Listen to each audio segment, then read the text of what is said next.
Welcome, wanderers of the night.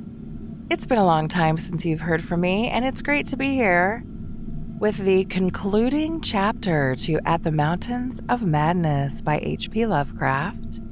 But before we get into that, I would like to thank all of our new subscribers, new followers on YouTube, TikTok, Spotify, Apple Podcasts, Amazon Music, everywhere podcasts are played. And also let you all know that we have quite a few sponsors now.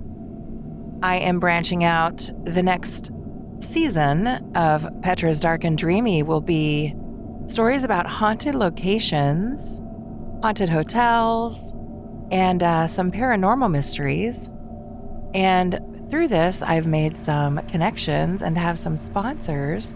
I'm going to put links to the sponsors in the show notes. We've got everything from pet beds and pet bedding to Campspot, which is an app you can use to go camping and find a location that you love, or to find homes that you can rent, like RVs or kind of like Airbnb. We have fragrances. We have trips to Mexico. We've got all kinds of different varied sponsors. So I'm going to put a link to a lot of those in the show notes. And then remember to keep an eye out on TikTok. I will be also doing reviews of products and leaving some more information about some of the products on TikTok. So before we get started on that, I wanted to just give a new shout out to our new sponsors and also our new listeners. Also, the next episode following this one will be a poem that I will be doing a live reading on YouTube, live recording session. So I will put out a little trailer for that and let you all know the exact date and time to tune in for a live poetry reading by T.S. Eliot, as promised for some of my friends on Blackjack Live. So keep an eye out for that trailer. That will announce the date and time of the live recording session. And enjoy the last and final chapter and the conclusion of At the Mountains of Madness by H.P. Lovecraft. Chapter 12. Danforth and I have recollections of emerging into the great sculptured hemisphere and of threading our back trail through the cyclopean rooms and corridors of the dead city.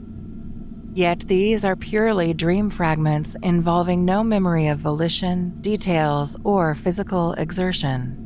It was as if we floated in a nebulous world or dimension without time, causation, or orientation. The gray half-daylight of the vast circular space sobered us somewhat, but we did not go near those cached sledges or look again at poor Gedney and the dog.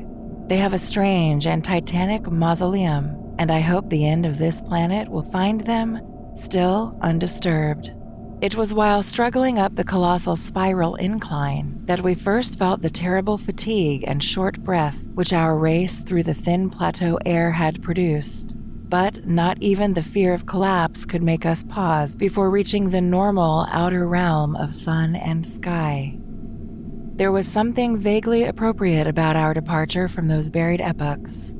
For as we wound our panting way up the 60-foot cylinder of primal masonry, we glimpsed beside us a continuous procession of heroic sculptures in the dead race's early and undecayed technique. A farewell from the old ones, written 50 million years ago. Finally scrambling out at the top, we found ourselves on a great mound of tumbled blocks, with the curved walls of higher stonework rising westward, and the brooding peaks of the great mountains shooing beyond the more crumbled structures toward the east. The low Antarctic sun of midnight peered readily from the southern horizon through rifts in the jagged ruins, and the terrible age and deadness of the nightmare city seemed all the starker by contrast with such relatively known and accustomed things as the features of the polar landscape. The sky above was a churning and opalescent mass of tenuous ice vapors, and the cold clutched at our vitals, wearily resting the outfit bags to which we had instinctively clung throughout our desperate flight. We rebuttoned our heavy garments for the stumbling climb down the mound and the walk through the aeon-old stone maze to the foothills where our aeroplane waited. Of what had set us fleeing from the darkness of Earth's secret and archaic gulfs, we said nothing at all. In less than a quarter of an hour, we had found the steep grade to the foothills, the probable ancient terrace by which we had descended, and could see the stark bulk of our great plain amidst the sparse ruins on the rising slope ahead. Halfway uphill toward our goal, we paused for a momentary breathing spell and turned to look again at the fantastic Paleogean tangle of incredible stone shapes below us, once more outlined mystically against an unknown west. As we did so, we saw that the sky beyond had lost its morning haziness, the restless ice vapors having moved up to the zenith, where their mocking outlines seemed on the point of settling into some bizarre pattern which they feared to make quite definite or conclusive. There now lay revealed on the ultimate white horizon beyond their grotesque city a dim, elfin line of pinnacled violet whose needle-pointed heights loomed dreamlike against the beckoning rose color of the western sky. Up toward this shimmering rim sloped the ancient tableland, the depressed course of the bygone river traversing it as an irregular ribbon of shadow. For a second, we gasped in admiration of the scene's unearthly cosmic beauty. And then vague horror began to creep into our souls.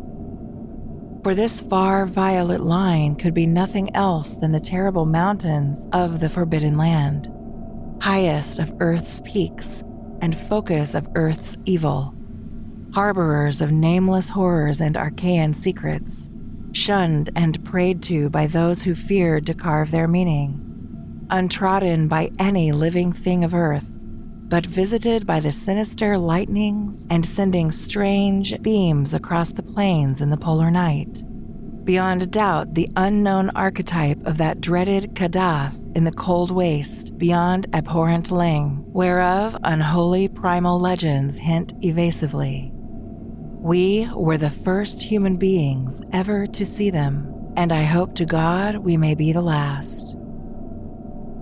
If the sculptured maps and pictures in that pre-human city had told truly, these cryptic violet mountains could not be much less than 300 miles away. Yet none the less sharply did their dim elfin essence jut above that remote and snowy rim, like the serrated edge of a monstrous alien planet about to rise into unaccustomed heavens. Their height, then, must have been tremendous beyond all known comparison, carrying them up into tenuous atmospheric strata, peopled by such gaseous wraiths as rash flyers have barely lived to whisper of after unexplainable falls. Looking at them, I thought nervously of certain sculptured hints of what the great bygone river had washed down into the city from their accursed slopes, and wondered how much sense and how much folly had lain in the fears of those old ones who carved them so reticently. I recalled how their northerly end must come near the coast at Queen Maryland, where even at that moment, Sir Douglas Mawson's expedition was doubtless working less than 1,000 miles away, and hoped that no evil fate would give Sir Douglas and his men a glimpse of what might lie beyond the protecting coastal range. Such thoughts formed a measure of my overwrought condition at the time, and Danforth seemed to be even worse. Yet long before we had passed the great star-shaped ruin and reached our plain, our fears had become transferred to the lesser but vast enough range whose recrossing lay ahead of us. From these foothills, the black ruin-crusted slopes reared up starkly and hideously against the east, again reminding us of those strange Asian paintings of Nicholas Roerich. And when we thought of the damnable honeycombs inside them, and of the frightful amorphous entities that might have pushed their fetidly squirming way even to the topmost hollow pinnacles, we could not face without panic the prospect of again sailing by those suggestive skyward cave mouths, where the wind made sounds like an evil musical piping over a wide range. To make matters worse, we saw distinct traces of local mist around several of the summits, as poor Lake must have done when he made that early mistake about volcanism, and thought shiveringly of that kindred mist from which we had just escaped. Of that, and of the blasphemous, horror-fostering abyss whence all such vapors came. All was well with the plane, and we clumsily hauled on our heavy flying furs. Danforth got the engine started without trouble, and we made a very smooth takeoff over the nightmare city. Below us, the primal cyclopean masonry spread out as it had done when we first saw it. So short, yet infinitely long a time ago, and we began rising and turning to test the wind for our crossing through the pass. At a very high level, there must have been a great disturbance, since the ice dust clouds of the zenith were doing all sorts of fantastic things. But at 24,000 feet, the height we needed for the pass, we found navigation quite practicable. As we drew close to the jutting peaks, the wind's strange piping again became manifest, and I could see Danforth's hands trembling at the controls. Rank amateur though I was, I thought at that moment that I might be a better navigator than he in effecting the dangerous crossing between pinnacles. And when I made motions to change seats and take over his duties, he did not protest.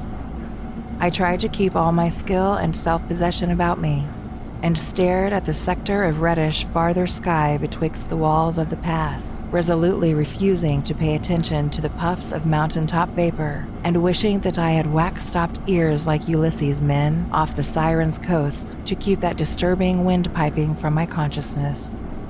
But Danforth, released from his piloting and keyed up to a dangerous, nervous pitch, could not keep quiet. I felt him turning and wriggling about as he looked back at the terrible receding city, ahead at the cave-riddled, cube-barnacled peaks, sideways at the bleak sea of snowy, rampart-strewn foothills, and upward at the seething, grotesquely clouded sky. It was then, just as I was trying to steer safely through the pass, that his mad shrieking brought us so close to disaster by shattering my tight hold on myself and causing me to fumble helplessly with the controls for a moment. A second afterward, my resolution triumphed, and we made the crossing safely, yet I am afraid that Danforth will never be the same again. I have said that Danforth refused to tell me what final horror made him scream out so insanely. A horror which, I feel sadly sure, is mainly responsible for his present breakdown. We had snatches of shouted conversation above the wind's piping, and the engines buzzing as we reached the safe side of the range and swooped slowly down toward the camp. But that had mostly to do with the pledges of secrecy we had made as we prepared to leave the nightmare city. Certain things, we had agreed, were not for people to know and discuss lightly, and I would not speak of them now but for the need of heading off that Starkweather Moor expedition, and others at any cost.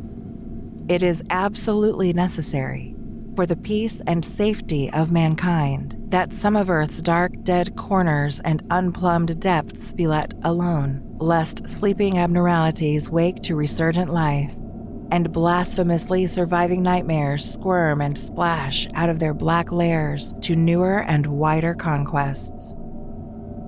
All that Danforth has ever hinted is that the final horror was a mirage. It was not, he declares, anything connected with the cubes and caves of echoing, vaporous, warmily honeycombed mountains of madness which we crossed, but a single fantastic demonic glimpse among the churning zenith clouds of what lay back of those other violet westward mountains which the old ones had shunned and feared. It is very probable that the thing was a sheer delusion, born of the previous stresses we had passed through, and of the actual, though unrecognized, mirage of the dead transmontane city experienced near Lake's camp the day before. But it was so real to Danforth that he suffers from it still. He has, on rare occasions, whispered disjointed and irresponsible things about the Black Pit, the Carven Rim, the Proto-Shoggoths, the windowless solids with 5 dimensions, the nameless cylinder, the Elder Pharos, Yog-Sothoth, the primal white jelly, the color out of space, the wings, the eyes in darkness, the moon ladder, the original, the eternal, the undying, and other bizarre conceptions. But when he is fully himself, he repudiates all of this and attributes it to his curious and macabre reading of earlier years.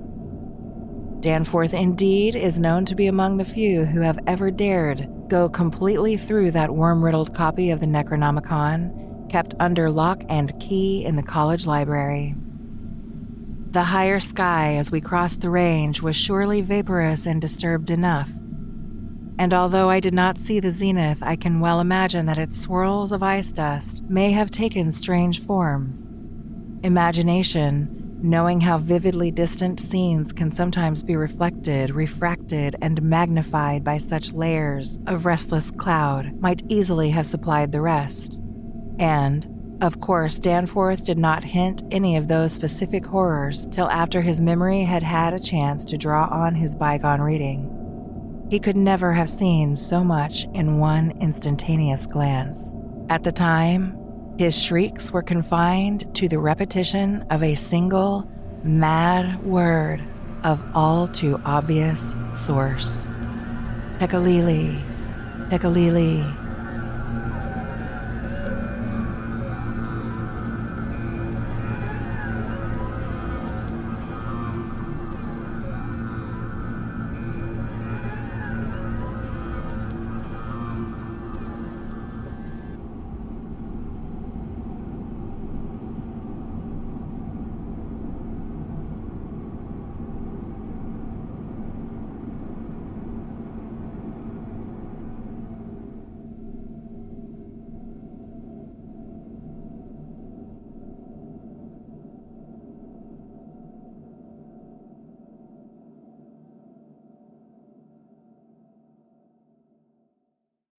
Keep sleeping soundly. Keep sleeping soundly. Don't let me wake you. It's Petra. I'm stopping by to tell you why I use Buy Me a Coffee to connect with my audience and grow my podcast. As a podcaster, Buy Me a Coffee has been a game changer for me. It's the easiest way for my listeners to support the show directly, whether through one-time donations or monthly memberships. The best part is that I get to keep it simple and focus on creating content. I love it because I can unlock steady income with membership tiers and recurring support. I share exclusive content, behind-the-scenes moments, and early access just for my supporters. And there are no complicated setups or hidden fees for you or for me. For you listeners, you can show your love with a simple click and also get special perks, shout-outs, and bonus content in return. You want to support the show? Click the link in the show notes to support the show. And be sure to tell everyone that you love Petra's Dark and Dreamy.